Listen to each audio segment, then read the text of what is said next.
Hello बच्चों, आप देख रहे हैं maths classes bye sir Raghav Maheshwari. And बच्चों, आपको क्वेश्चंस कराए थे और कॉन्सेप्ट भी बताया था। उसके अंदर हमने ये बातें सीखी थी कि कब एक क्वाड्रेटिक इक्वेशन के रूट्स कैसे होंगे, उनके नेचर ऑफ रूट्स के बारे में हमने पढ़ा था। रूट्स इक्वल कब होते हैं और इमेजिनरी मतलब नॉन रियल रूट्स कब होते हैं और रियल रूट्स कब होते हैं, तो उनके ऊपर बेस्ड हमने कुछ क्वेश्चंस भी किए थे। उम्मीद करता हूँ आप सबको वीडियो पसंद आ रही होगी, और एक बार पसंद आ रही हो तो सभी एक बार लाइक जरूर कर दें और अपने अपने दोस्तों के साथ जरूर शेयर कर दें, ताकि हो सकता है इससे उनको भी कुछ ना कुछ बेनिफिट जरूर मिलेगा और एग्जाम में वो अपना भी अच्छा स्कोर कर पाएंगे। तो चलिए, आज मैं क्वेश्चन लेके आया हूँ वर्ड प्रॉब्लम्स के ऊपर। तो पहला प्रॉब्लम जो है बेटा हमारा, वो डिजिट बेस पे, नंबर बेस्ड पे। नंबर बेस्ड से चैप्टर 3 की याद आई, तो बेटा चैप्टर 4 के अंदर भी वो क्वेश्चंस उसी टाइप से हैं, तो ध्यान से देखिएगा। इसके अंदर सबसे पहले, हो सकता है किसी बच्चे ने चैप्टर 3 की वीडियो नहीं देखी हो, चैप्टर 4 की देख रहे हैं, तो मैं शुरू से कॉन्सेप्ट बताता चलूंगा। नंबर बेस्ड के अंदर क्या करना होता है, कहते हैं 2 डिजिट नंबर है। 2 डिजिट नंबर के अंदर हमने बच्चों ने पढ़ा था, ये वाली होती है आपका यूनिट प्लेस और ये वाला होता है आपका टेंस प्लेस। तो सबसे पहले ये दोनों ही खाली है, तो इन दोनों को भर दो, एक पे y रख दो और एक पे x। तो ये अब आप लिखोगे कैसे, let unit digit be y and tens digit be x, और जो नंबर बनेगा वो क्या बनेगा, number formed is 10x plus y। ये तो सब आपको क्लियर पाएगा, है ना।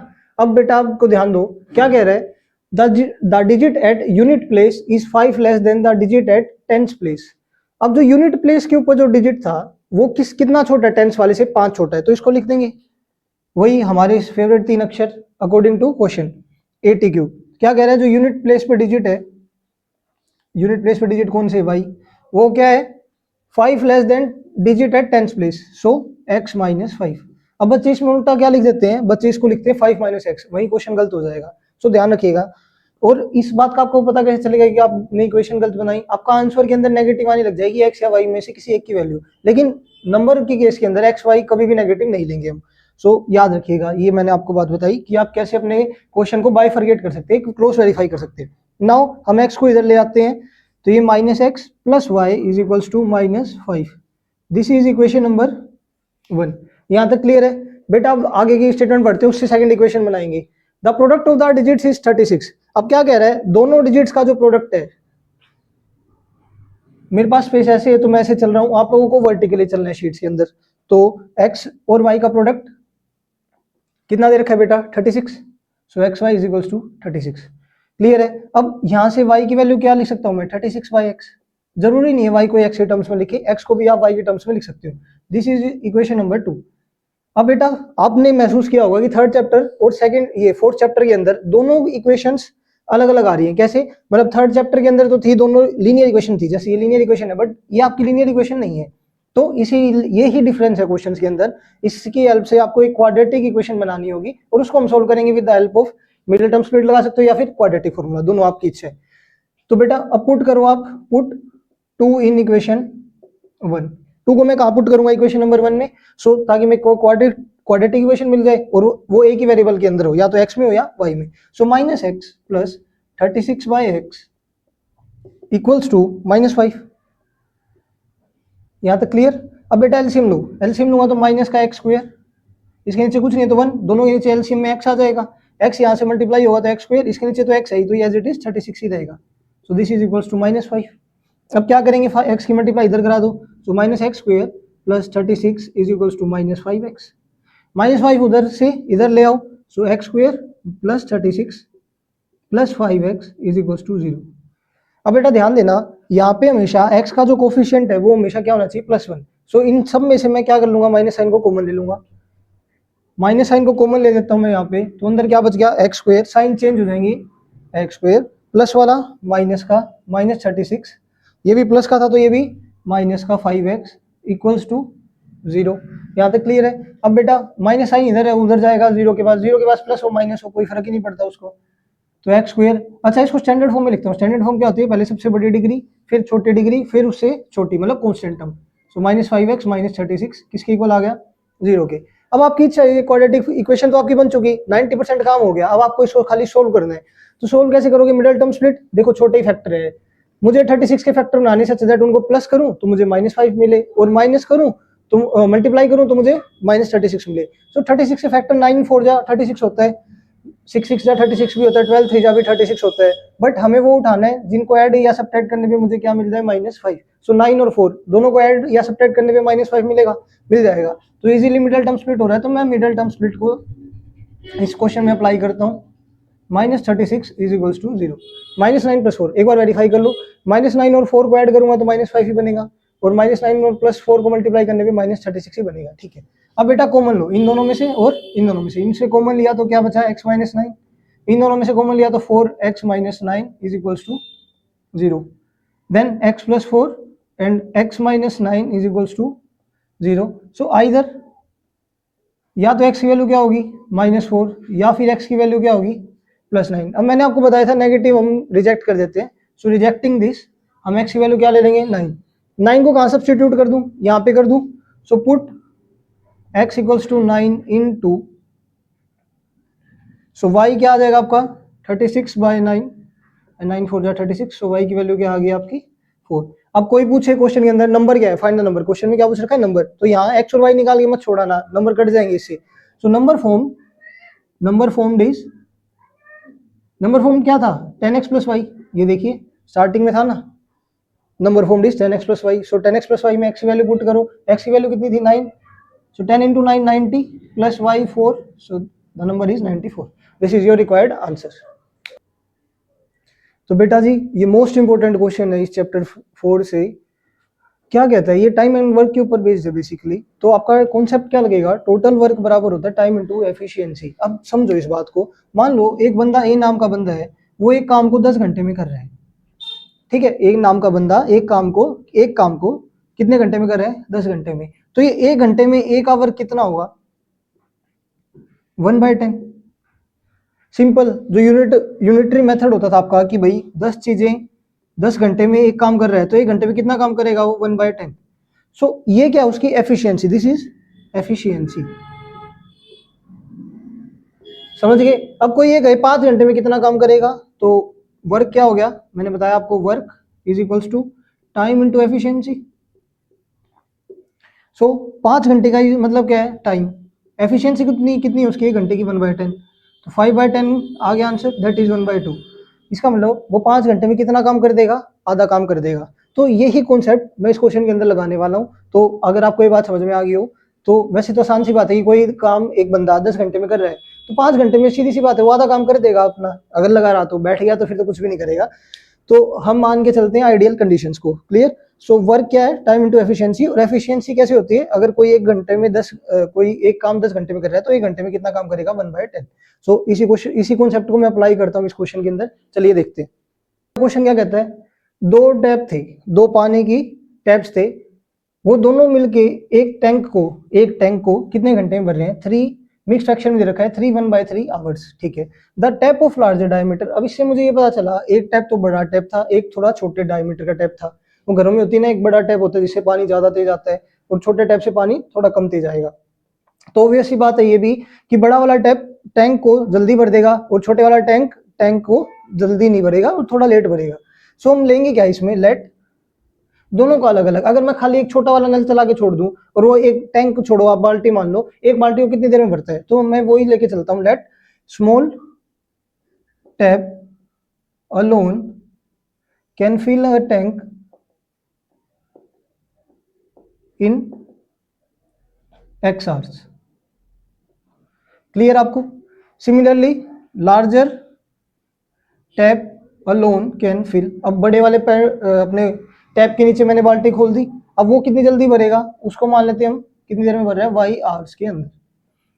अब क्या कह रहे हैं, क्वेश्चन पढ़ो, अगर दोनों को मैं साथ खोल दूं, मतलब दोनों को चला दूं और मेरे टैंक को दोनों साथ साथ भर रहे हैं, तो कितनी देर में भर देंगे 3 1/3 आवर्स के अंदर। अच्छा, उसके बाद क्या कह रहे हैं, the tap of larger diameter takes 5 hour less than the smaller one. अगर इसका क्या मतलब है, मान लो अगर इसको 10 घंटे लग रहे हैं, तो इसको उससे 5 घंटे कम लगेंगे, मतलब इसको 5 घंटे लगने वाले हैं। तो मैं क्या कहूंगा, अकॉर्डिंग टू क्वेश्चन लार्जर वाले को कितना टाइम कम लग रहा है छोटे वाले से, 5 घंटे। So y is equals to x - 5, एक इक्वेशन आ गई आपकी, ठीक है। अब सेकंड वाली बात से तो हमने एक इक्वेशन बना दी, अब फर्स्ट वाली बात पे चलते हैं। अब बेटा जी अगर ये x घंटे के अंदर पूरा एक टैंक भर रहा है, तो 1 घंटे में कितना भरेगा 1/x, है ना। तो 1/x अच्छा, दोनों को साथ चलाया था, 1 घंटे के हिसाब से बता रहा हूँ मैं आपको। 1 घंटे का काम इसका कितना होगा, 1/y, बिल्कुल सही।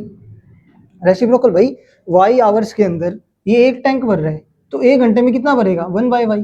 सिमिलरली x घंटे में ये एक टैंक भर रहा है, तो 1 घंटे में कितना भरेगा, 1/x। और दोनों को साथ चला दिया तो 1 घंटे में दोनों कितना टैंक भर देंगे, 1/x प्लस 1/y। अब दोनों को कितनी देर तक के लिए साथ चलाया था मैंने, 1/3। इसको मैं अगर उसमें इम्प्रॉपर फ्रैक्शन में कन्वर्ट करूं तो 3 9 + 1 10/3 आवर्स आ जाएगा। सो इन दोनों को कितने घंटे चला रखा है, 10/3। अब वही मैंने बताया था ना, टोटल वर्क किसके बराबर आता है, टाइम इनटू एफिशिएंसी। ये दोनों की क्या है, एफिशिएंसी, ये उनका टाइम है। और दोनों 10/3 घंटे के अंदर कितना काम कर रहे हैं, एक काम। तो एक ही टंकी भरी या एक ही टैंक भरा, तो आपको समझ में आया ये कॉन्सेप्ट। अब बेटा, अब सिंपली आपको सोल्व करना है खाली।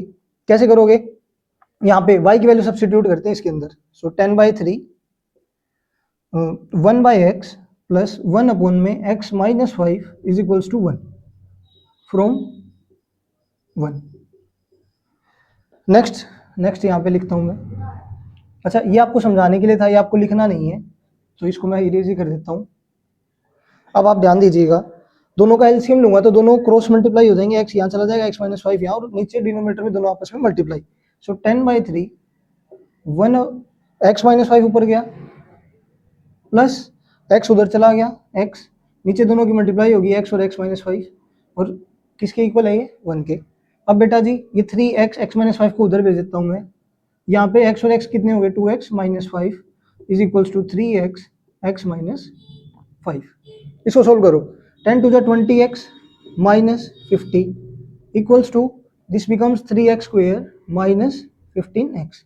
इन सबको उठा के भी उधर ले जाऊं, सो 0 इज इक्वल्स टू 3x² -15, ये 20 भी उधर जाके माइनस का, सो -15x -20x, और -50 उधर जाएगा तो बेटा जी +50। अब 0 का चाहे मैं इधर लिखूं चाहे मैं उधर लिखूं, कोई फर्क नहीं पड़ने वाला। सो 3x² माइनस कितना हो गया, ये 15 और 20 35x प्लस 50 बराबर आ गया 0 के। क्वाड्रेटिक इक्वेशन बन गई, बिल्कुल बन गई। अच्छा, कुछ कॉमन आ रहा है, कुछ कॉमन नहीं आ रहा। अब प्रोडक्ट लेके देखो, पहली और तीसरी टर्म का कितना बन रहा है, 150। तो लंबी चौड़ी कैलकुलेशन लग रही है, तो हम एक काम करते हैं, क्वाड्रेटिक फॉर्मूला से चलते हैं इसको। अब मुझे ये बताओ, क्वाड्रेटिक फॉर्मूला के लिए a की वैल्यू क्या आ गई 3, b की वैल्यू क्या आ गई -35, और c की वैल्यू कितनी आ गई +50। स्टैंडर्ड क्वाड्रेटिक इक्वेशन जो क्या होती है, ax² + bx + c is equals to 0। इससे कंपेयर कर दिया मैंने, और मेरे कोफिशिएंट्स आ गए a, b और c। अब उसके बाद क्या होगा, b² - 4ac लगाते हैं। b² - 4ac लगाएंगे तो -35 का स्क्वायर प्लस -4, a की वैल्यू 3 और c की वैल्यू 50। 35 का स्क्वायर क्या होता है बेटा, 1225 माइनस 4 200 600, तो कितना आ गया 625। 625 किसका स्क्वायर रूट होता है, 625 का स्क्वायर रूट क्या होता है 25, ठीक है। तो x की वैल्यू क्या आ गई, -b plus minus root b² - 4ac upon में 2a। यूजिंग, आप बिल्कुल ऐसे लिख के आओगे पेपर में भी, क्वाड्रेटिक फॉर्मूला। बेटा मैं क्वेश्चन के साथ साथ आपको ये भी बताता चलता हूँ कि आपको पेपर में अटेम्प्टेशन क्या होनी चाहिए। सो इसको याद रखिएगा। सो x की वैल्यू क्या आ गई, -35 प्लस माइनस रूट 625 अपॉन में 2, और a की वैल्यू कितनी है 3। So minus minus +35 plus -25 upon में 3 2 जा 6। सो ये कितना हो गया, अगर प्लस का रख रहा हूँ तो इसका मतलब ये है या तो 35 + 25 अपॉन 6 होगा, या फिर 35 - 25 अपॉन 6 होगा। अब यहाँ से क्या होगा, 35 और 25 कितने हो गए 60, 60/6, और यहाँ पे क्या हो गया बेटा जी 10/6। सो या तो 10 आवर्स आ गए या फिर 5/3। तो x आइदर 10 आवर्स और 5 आवर्स। अब इसमें से एक हमारी कंडीशन नेग्लेक्ट होने वाली है। कौन सी कंडीशन नेग्लेक्ट होगी, देखिए y की वैल्यू क्या थी बेटा, x - 5। सो पुट x इन 1, x को 1 में रखा तो y की वैल्यू क्या आ गई 10 - 5 दैट इज 5 आवर्स। क्लियर है। उसके बाद उसको रखूंगा तो 10 - 5/3 - 5, अभी आप बताओ, ये नेगेटिव है, क्या कोई टाइमिंग, क्या काम करने की टाइमिंग नेगेटिव हो सकती है? नहीं हो सकती। सो this is less than 0, so reject कर देंगे हम इसको। तो बेटा एक क्वेश्चन, ये थर्ड आज का लास्ट क्वेश्चन है इस वीडियो का, 2025 में आया बेटा ये क्वेश्चन। चलिए इसको डिस्कस करते हैं। क्या कहता है क्वेश्चन, एक बच्चा था, उसके टोटल 32 नंबर आए मैथ्स और साइंस के टेस्ट को मिला के। कैसा बच्चा था ये? पढ़ने वाला था या बिना पढ़ने वाला? नालायक था? इंटेलिजेंट था? कैसे पता चलेगा टोटल मार्क्स का टेस्ट कितना था? अभी हमें पता नहीं। बताइएगा आप, ये नालायक था या होशियार? सो क्या कह रहा है क्वेश्चन, क्या कह रहा है, हम उस पर चलते हैं। दोनों में मिला के उसके 32 मार्क्स आए।